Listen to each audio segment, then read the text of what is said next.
Η πατάτα είναι ένα τρόφιμο με φανατικούς οπαδούς σε όλο τον κόσμο. Στη Γαλλία του Μεσαίωνα επιτρεπόταν η κατανάλωσή της μόνο από τους ευγενείς. Στις μέρες μας χρησιμοποιείται με διάφορους τρόπους, έχοντας όμως την ταμπέλα του τροφίμου που παχαίνει. Η τηγανιτή πατάτα βρίσκεται στην κορυφή των διατροφικών επιλογών πολλών ανθρώπων σε μόνιμη βάση. Πάμε μαζί να μάθουμε δύο σημαντικά μυστικά για να την απολαμβάνουμε χωρίς τύψεις. Για να δούμε αρχικά τι λένε οι αριθμοί.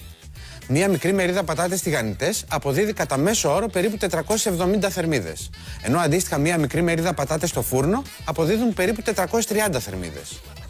Η διαφορά τους δεν είναι και τόσο μεγάλη. Μεγαλύτερη είναι η διαφορά στα περιεχόμενα κορεσμένα, δηλαδή τα κακά λιπαρά που προέρχονται από το τηγάνισμα. Το πρώτο μυστικό λοιπόν αφορά την περίπτωση που αγαπάτε τη γεύση της πατάτας, αλλά δεν θέλετε πολλές θερμίδες. Ψήστε τη στο φούρνο με λίγο λάδι ή βράστε τη. Έτσι η θερμιδική αξία κατεβαίνει στις 200 έως 250 θερμίδες. Επίσης, μπορείτε να τις κόψετε όπως αν τις τηγανίζετε, να τις λαδώσετε μόνο με επάλυψη, βάζοντας μια κουταλιά λάδι στα χέρια σας και να τις ψήσετε στο φούρνο στη λειτουργία του αέρα για 40 λεπτά.